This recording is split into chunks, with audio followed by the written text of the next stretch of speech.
Halo semuanya, selamat pagi, siang, sore, dan malam. Apa kabar kalian semua? Semoga dalam keadaan baik dan sehat ya. Dan tetap semangat belajar dari rumahnya. Kali ini, aku, Anggiana Dewi, dari kelas 11 MIA 3, nomor absen 7, akan menjelaskan tentang salah satu bab kimia, yaitu kesetimbangan. Proses kesetimbangan dinamis atau keadaan setimbang merupakan keadaan di mana laju reaksi ke kanan sama dengan laju reaksi ke kiri yang seakan-akan berhenti, namun secara molekuler akan terus terjadi yang berakibat perbandingan konsentrasi reaktan dan produk akan tetap. Ternyata kesetimbangan itu dibagi menjadi dua loh, yaitu kesetimbangan homogen dan heterogen. Kesetimbangan homogen merupakan kesetimbangan yang terjadi dalam campuran homogen yang semua spesies dalam terlibat di reaksi memiliki fase yang sama. Contohnya seperti ini. N2 atau yang berfase gas ditambah 3H2 berfase gas bereversibel dengan 2NH3 berfase gas. Semua di dalam reaksi tersebut berfase gas, bukan? Yang kedua, C2H2 berfase aqueous ditambah 2Br2 berfase aqueous bereversibel dengan C2H2Br berfase aqueous. Nah, di sana ditemukan kalau reaksinya sama-sama aqueous ya. CH3COOH fase liquid ditambah CH3CH2OH fase liquid bereversibel dengan CH3COOCH 2 CH3 berfase liquid ditambah H2O berfase liquid. Sama-sama berfase liquid, bukan? Berarti itu adalah contoh dari kesetimbangan homogen. Keadaan setimbang di mana spesies yang ada dalam kesetimbangan tidak bercampur dengan baik atau memiliki fase yang berbeda. Contohnya seperti yang di sebelah ya. H2O berfase gas ditambah C berfase solid bereversibel dengan H2 berfase gas ditambah CO yang berfase gas. Selain gas saja ada fase solid, bukan? Berarti itu termasuk kesetimbangan heterogen. Yang kedua ada CaCO3 berfase solid bereversibel dengan CaO berfase solid ditambah CO2 berfase gas. Berarti termasuk kesetimbangan heterogen. Ternyata di dalam kesetimbangan ada yang namanya konstanta kesetimbangan. Apa sih itu konstanta kesetimbangan? Yuk ikutin. Konstanta kesetimbangan atau K merupakan harga perbandingan kuantitas dari produk dan reaktan dari suatu reaksi reversibel pada keadaan yang setimbang. Ternyata persamaan untuk menentukan konstanta kesetimbangan ada loh ternyata, yaitu K sama dengan produk pangkat koefisien per reaktan pangkat koefisien. Apa sih koefisien? Kalian pasti lupa ya. Koefisien adalah angka yang menunjukkan jumlah pada senyawa. Contohnya seperti di samping ini. N2 berfase gas ditambah 3H2 berfase gas bereversibel dengan 2NH3 berfase gas. Kalian bisa lihat kan, dari N2 itu tidak ada angka di depannya, dan H2 ada angka di depannya, dan juga NH3 ada angka di depannya. Nah, N2 itu artinya memiliki jumlah hanya satu senyawa. Namun H2 memiliki 3 karena angka yang di depannya ditunjukkan dengan angka 3. Dan juga pada NH itu ada angka 2. Jadi angka yang ditunjukkan atau jumlah senyawa tersebut adalah 2. Berarti itu sama dengan koefisien. Konstanta kesetimbangan dibagi menjadi 2, yaitu konstanta kesetimbangan konsentrasi dan konstanta kesetimbangan tekanan. Kita bahas yang konsentrasi dulu ya. Yuk ikutin. Konstanta kesetimbangan konsentrasi atau Kc merupakan perbandingan konsentrasi dari produk dan reaktan dari suatu reaksi reversibel pada keadaan setimbang. Di garis bawahi ya konsentrasinya. Ternyata di dalam menentukan Kc ada syaratnya loh. yaitu syarat dari menghitung Kc hanya berlaku pada fase larutan atau aqueous dan juga fase gas, karena hanya fase tersebut yang dapat dihitung konsentrasi senyawanya. Selain dari fase tersebut tidak dapat dihitung atau bisa diabaikan. Kalian masih ingat nggak apa saja fase dari reaksi kimia? Ada 4 ya, yaitu fase aqueous, liquid, solid, dan juga gas. Aqueous larutan, liquid cairan, solid padatan, dan gas fase gas. Jangan sampai lupa ya, dicatat terus. Di dalam menghitung Kc harus ada persamaan. Nah, persamaan dari Kc itu Kc sama dengan produk pangkat koefisien per reaktan pangkat koefisien. Udah paham sampai sana? Pasti belum kan? Yuk lanjut ke contoh soal. Di dalam wadah bervolume 5 liter dicampurkan 2 gram gas H2 dan 7,1 gram Cl2 hingga bereaksi dan membentuk HCl sebanyak 1,825 gram saat setimbang. Dengan persamaan reaksi, H2 berfase gas ditambah Cl2 berfase gas reversibel dengan 2 HCl berfase gas. Tentukan nilai Kc dari reaksi tersebut. ArH sama dengan 1 gram per mol, Cl sama dengan 35,5 gram per mol. Yang pertama, kita cari dulu ya, diketahui, dijawab, dan juga ditanyanya. Diketahuinya V total itu yang tadi kita tahu 5 liter. Terus ternyata mula-mula H2-nya sebanyak 2 gram. Terus Cl2 sebanyak 7,1 gram. Dan di saat setimbang HCl sebanyak 1,825 gram. Nah, yang ditanya jumlah Kc-nya. Yang pertama kita lakukan adalah menghitung mol dari masing-masing senyawa reaksi tersebut. Ada H2, Cl2, sama HCl. Nah, masih ingat nggak cara nyari mol? Yaitu gram per ml. Mol H2 sama dengan gram H2 adalah 2 gram, yang sudah diketahui tadi, per ARH dikali 2.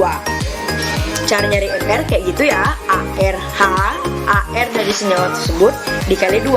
AR-nya sudah diketahui tadi dah. Jadi mol H2 2 per 1 dikali 2, karena H2 memiliki 2H.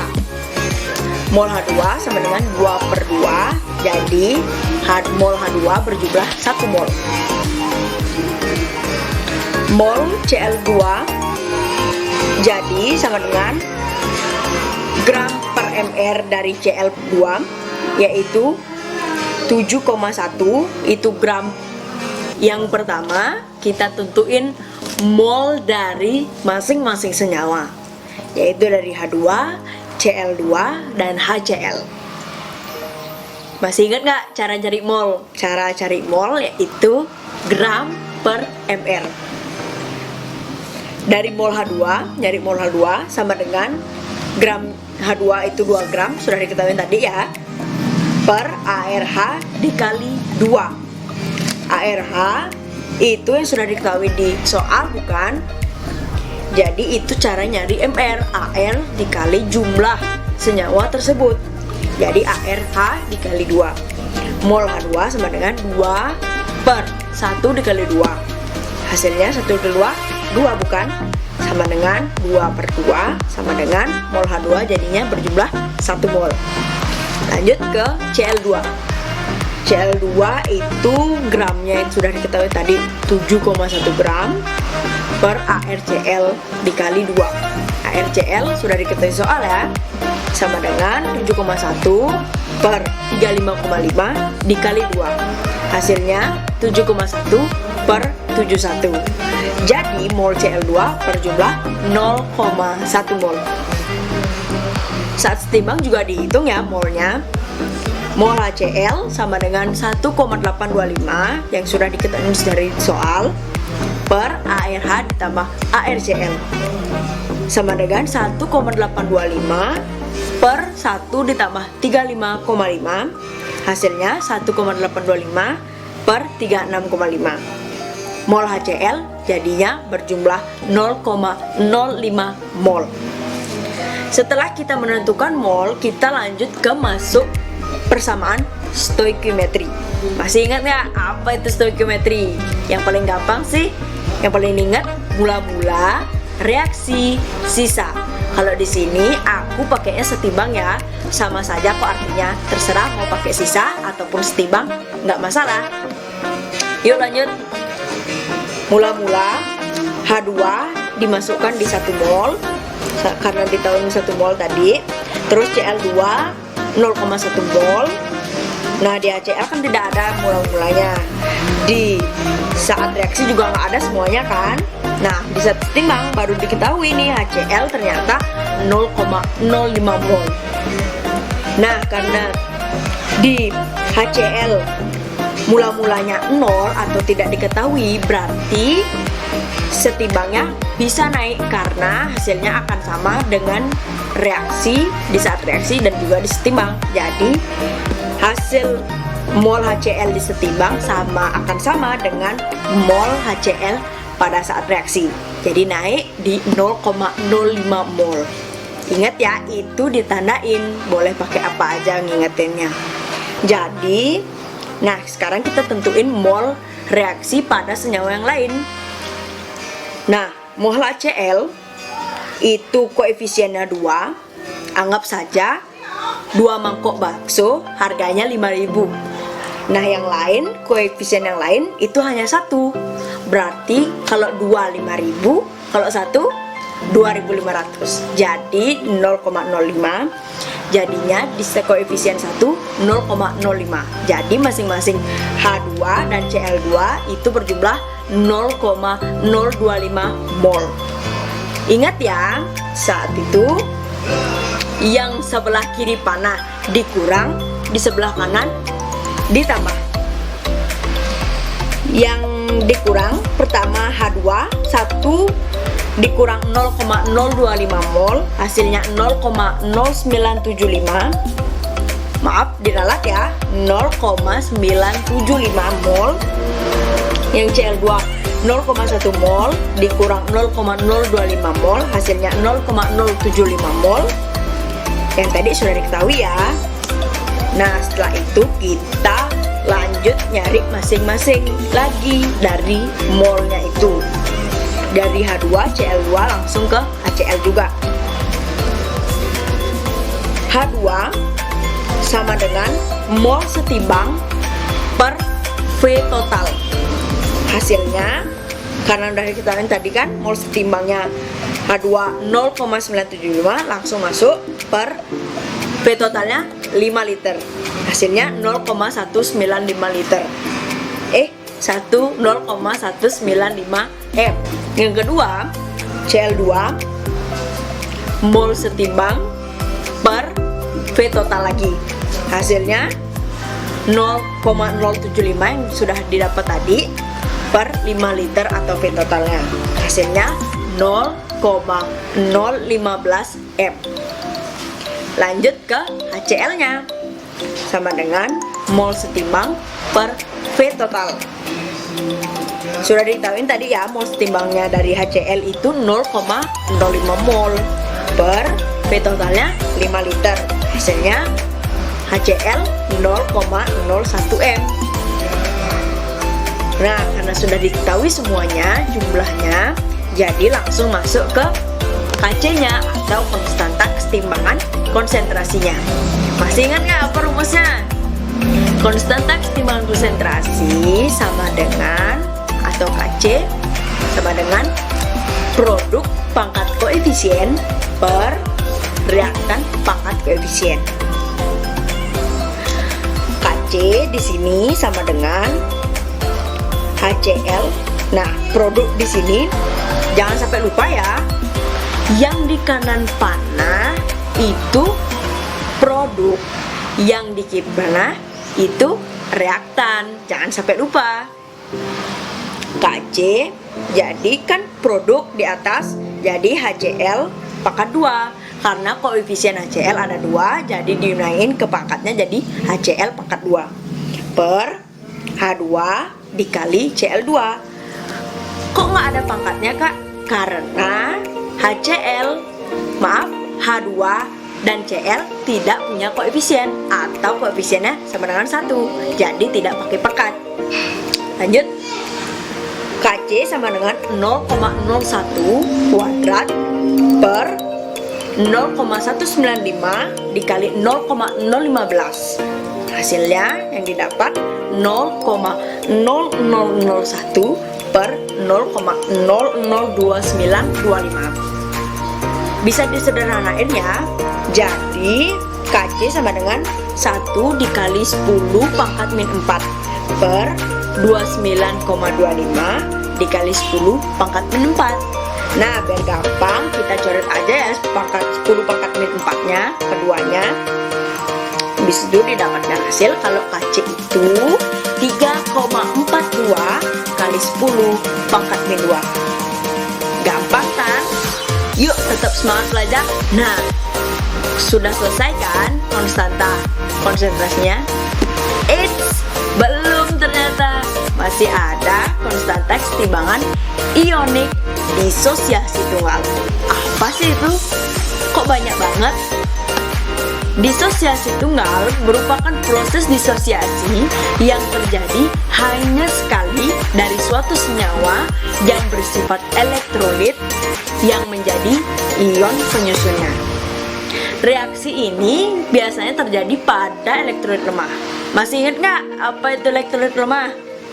Elektrolit lemah merupakan senyawa yang mengalami disosiasi sebagian di dalam larutan dan tidak baik dalam menghantarkan listrik. Nah, ternyata ionik disosiasi tunggal ada persamaannya juga loh, yaitu KC sama dengan ion hasil disosiasi pangkat koefisien per reaktan pangkat koefisien. Ternyata ionik disosiasi tidak sendiri saja, karena ada konstanta kesetimbangan ionik multidisosiasi.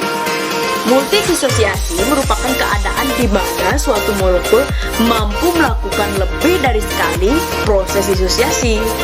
Namun, jika harga KC dari disosiasi pertama sangat jauh nilainya dibandingkan KC yang kedua dan seterusnya, maka produk disosiasi setelah disosiasi pertama dapat diabaikan atau bisa dihilangkan. Masih semangat kan? Ayo kita lanjut ke materi lagi satu. Konstanta kesetimbangan tekanan atau Kp merupakan perbandingan tekanan dari produk dan reaktan dari suatu reaksi reversibel pada keadaan setimbang. Di garis bawahi ya tekanannya. Nah, nggak cuma KC aja yang ada syaratnya, Kp juga ada syaratnya, yaitu hanya berlaku pada fase gas saja. Karena secara stoikiometri hanya gas yang dapat diukur tekanannya. Karena jika di dalam wadah tertutup, gas akan memberi tekanan ke segala arah, sedangkan fase lain tidak demikian.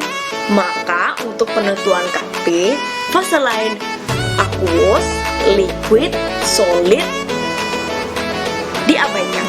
Kp dirumuskan dengan Kp sama dengan P produk pangkat koefisien, P yang artinya tekanan, per P reaktan pangkat koefisien. Biar lebih paham, yuk kita lanjut ke contoh soalnya.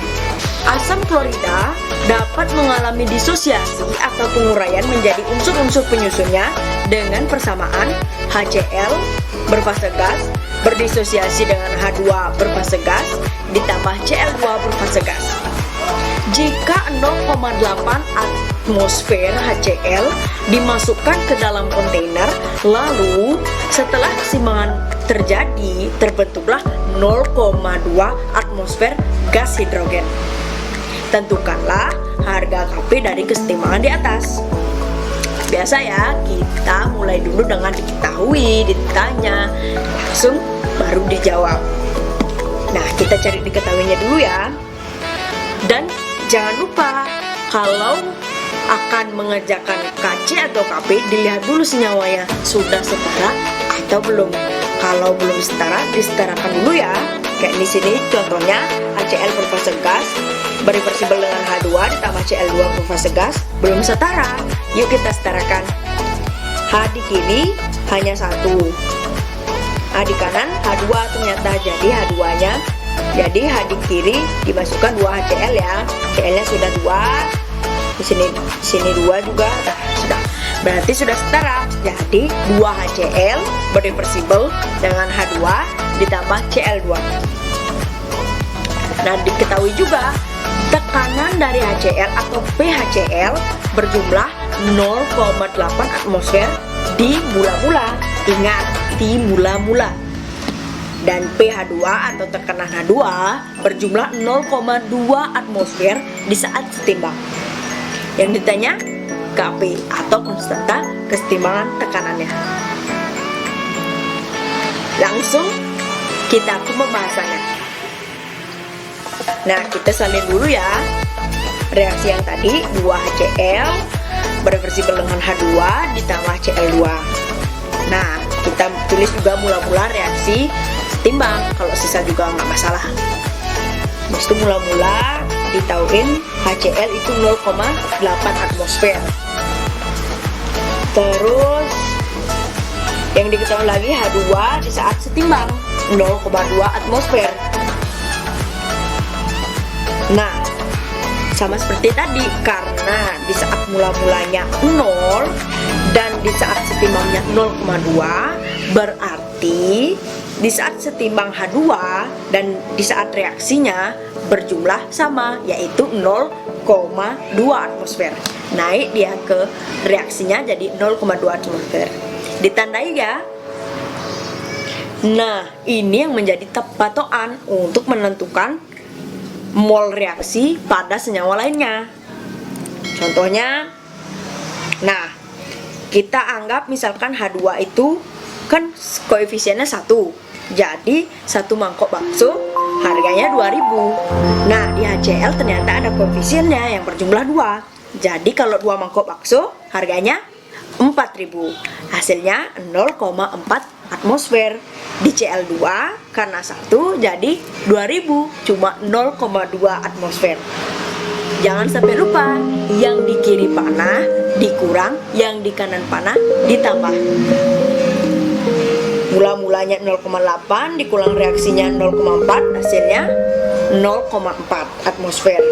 Terus mula-mulanya 0 turun juga 0,2 tadi juga. Di situ di Cl2 karena 0 jadi langsung turun aja 0,2 atmosfer. Nah, sudah diketahui ya masing-masing setimbangnya. HCl 0,4 atmosfer, H2 0,2 atmosfer, Cl2 0,2 atmosfer. Nah, kalau sudah diketahui setimbangnya, baru kita masuk ke persamaan KP-nya. Masih ingat nggak? P produk pangkat koefisien per P reaktan pangkat koefisien. Nah, produk di sebelah kanan, reaktan di sebelah kiri. Jadi produk yang dimasukkan KP sama dengan pH2 dikali PCl2 per PHCl pangkat 2, karena koefisien HCl sebanyak 2. So, jadi KP sama dengan 0,2 dikali 0,2 per 0,4 dipangkat 2. Hasilnya 0,04 per 0,16. Bisa disederhanakan jadi 4 dikali 10 pangkat min 2 per 16 dikali 10 pangkat min 2. Nah, karena sudah 10 pangkat min 2 yang sudah sama atas bawah, jadi bisa kita coret. Hasilnya 4 per 16. Bisa kita sederhanakan lagi sampai menjadi 1/4. yang hasilnya KP-nya juga menjadi 0,25. Oke, gimana? Gampang kan? Jangan patah semangat ya, tetap terus belajar, tetap semangat belajar dari rumahnya. Sampai jumpa.